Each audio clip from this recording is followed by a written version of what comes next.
है कि आपके पास कौन सा पैमाना है कि धर्म के नाम पर अफराजुल को जिसने मारा उसने धार्मिक नारे लगाए, उसको मारने के बाद फिर उसको पेट्रोल डालकर जलाया।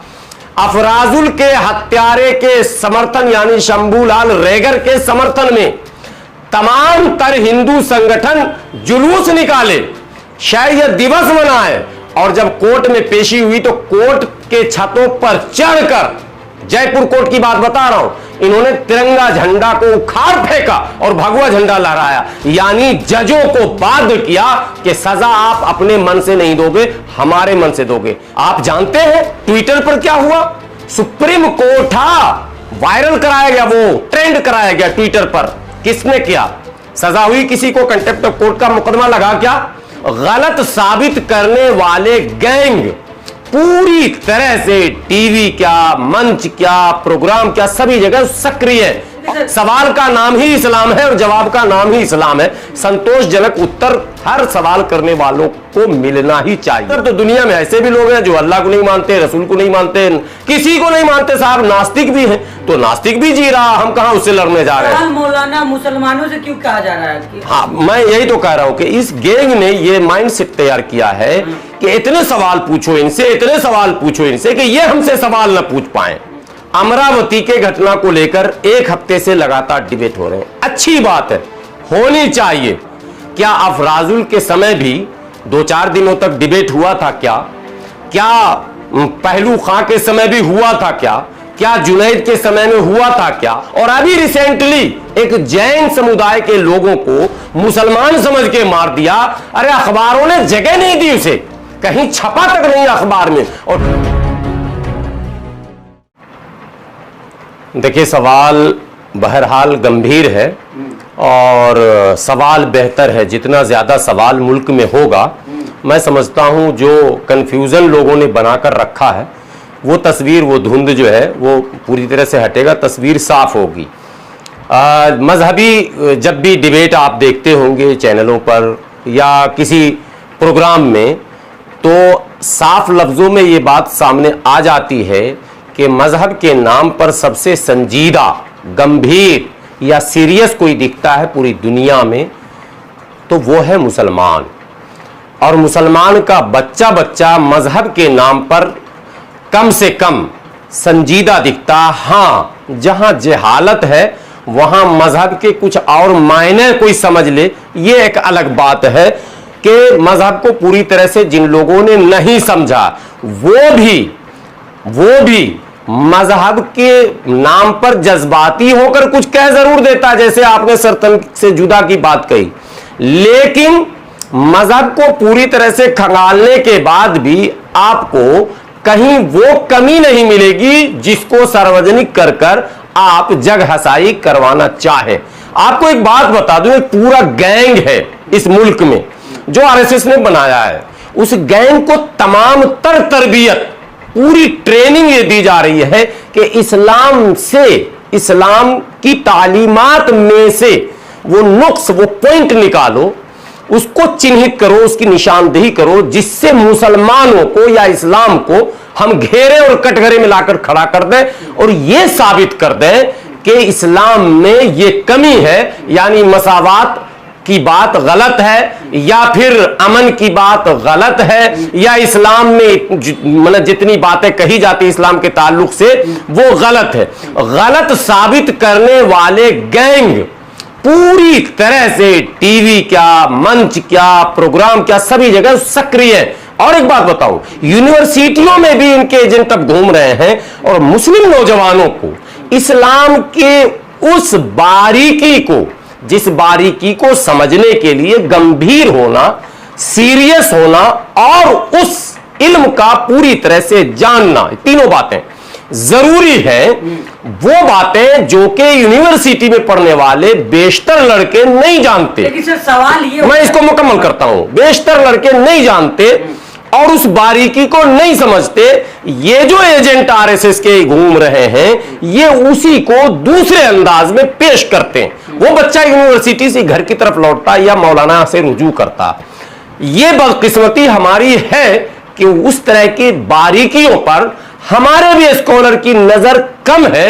और नजर है भी तो वो नजरअंदाज करने की कोशिश करते हैं, पता नहीं क्या मसले आते हैं, जबकि इस्लाम ने कहा कि ऐसा नहीं करना, खुलकर बात करनी। सवाल का नाम ही इस्लाम है और जवाब का नाम ही इस्लाम है। संतोषजनक उत्तर हर सवाल करने वालों को मिलना ही चाहिए, ये एक दिक्कत है। अब आपने काली पर मैं वहां ला रहा हूं, तो हमारे मजहब के ताल्लुक से यदि गलत प्रचार कोई भी करेगा तो ये मेरा धार्मिक कर्तव्य है, संवैधानिक नहीं, धार्मिक कर्तव्य है कि यदि मेरे धर्म के खिलाफ का मतलब ये नहीं कि खिलाफ दो मायने, यानी आरोप यदि आप लगाएंगे जो कि है नहीं तो हम उसका जवाब देंगे, ये मेरा धार्मिक कर्तव्य है। और खिलाफ बोलने का मतलब तो दुनिया में ऐसे भी लोग हैं जो अल्लाह को नहीं मानते, रसूल को नहीं मानते, किसी को नहीं मानते, साहब नास्तिक भी हैं, तो नास्तिक भी जी रहा, हम कहां उससे लड़ने जा रहे हैं। मौलाना मुसलमानों से क्यों कहा जा रहा है कि हाँ, मैं यही तो कह रहा हूं कि इस गैंग ने ये माइंडसेट तैयार किया है कि इतने सवाल पूछो इनसे कि ये हमसे सवाल ना पूछ पाए। असल मुद्दा ये है, सवाल के घेरे में दुनिया का वो धर्म है जहां नशा, अभी देखिए बिहार में नीतीश कुमार ने शराब पर प्रतिबंध लगा दिया।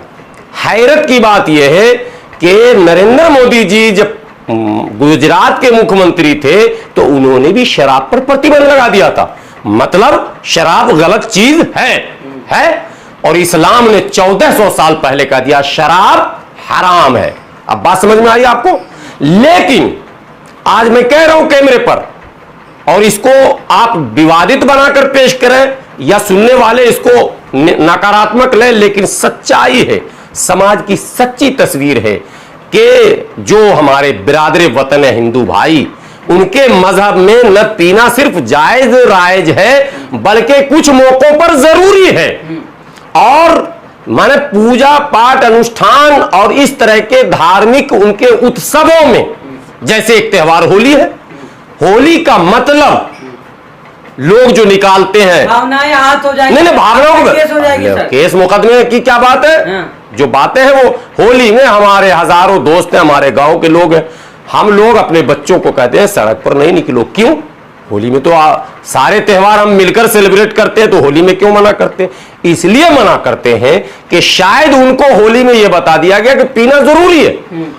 अब मैं ये नहीं कह रहा हूं कि धर्म में लिखा जरूरी है, पीने वाले तो हमारे यहां भी पी रहे हैं हराम होने के बाद। अभी एक वीडियो वायरल हो रहा है, नुपुर शर्मा का सर तन से जुदा करो, एक खादिम का अजमेर के, बताया जा रहा है कि वो नशे की हालत में बयान दे रहा। अब अजमेर का खादिम अगर नशे में है तो ये तो बड़े अफसोस की ही बात नहीं है बल्कि फिक्र की बात है, चिंता की बात है कि जिस ख्वाजा गरीब नवाज के दर से करोड़ों लोग अकीदत रखते हैं, और हमारा निजी मानना है कि हिंदुस्तान में जो इस्लाम फैला उसमें बहुत अहम रोल ख्वाजा गरीब नवाज का था, तो उनके आस्थाने पर उनकी खिदमत का बहाना करके यानी खादिम कहकर अगर कोई इस तरह की हरकत करता है, वो बिल्कुल मुसलमानों के लिए, उलमा के लिए, तंजीमों के लिए और स्कॉलर्स के लिए चिंता का विषय है। लेकिन असल मुद्दा जो आपने बताया कि मुल्क में कुछ भी हो किसी के साथ, मान ले ईसाइयत के साथ कोई बात हो, तो वही गैंग हमको कहता कि आप क्यों खामोश, आप क्यों नहीं बोल रहे,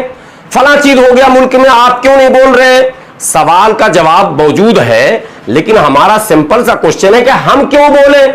अगर किसी ने ईसाई मजहब पर किसी तरह के बेजा बात कह दी है, उसके मजहब के जज्बात को आहत करने का काम किया है, तो जिसने किया है उसके खिलाफ वो मजहब के लोग बोलेंगे, उनके साथ हम भी बोलेंगे बहैसियत हिंदुस्तानी के। लेकिन पहल हम करें, फतवा हम दें, ये काम हमारे जिम्मे नहीं है। अगर कोई किसी के मजहब के खिलाफ बोलता है तो हम लोग हर चौक चौराहे पर बोलते हैं कि भाई कोई किसी के मजहब के खिलाफ ना बोले, और इस्लाम का साफ मानना है।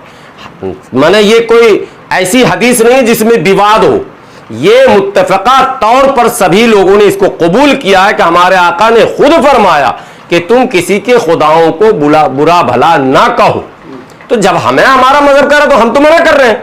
अब हमारे मजहब के लोग भी उस रास्ते पर जा रहे हैं तो उनका भी हम विरोध कर रहे हैं, दूसरे जा रहे हैं उनका भी विरोध कर रहे हैं। तमाम सर हिंदू संगठन जो कर रहे हैं कि लोहा खरीदना चाहिए, सर क्या कहेंगे? मैं वहीं अब आना चाह रहा था कि जो लोग कहते हैं, अभी जोधपुर में घटना घटी, जोधपुर की उस घटना को उदयपुर में जो घटना घटी, उदयपुर की उस घटना को लेकर एक हफ्ते से लगातार टीवी चैनलों पर डिबेट हो रहे हैं।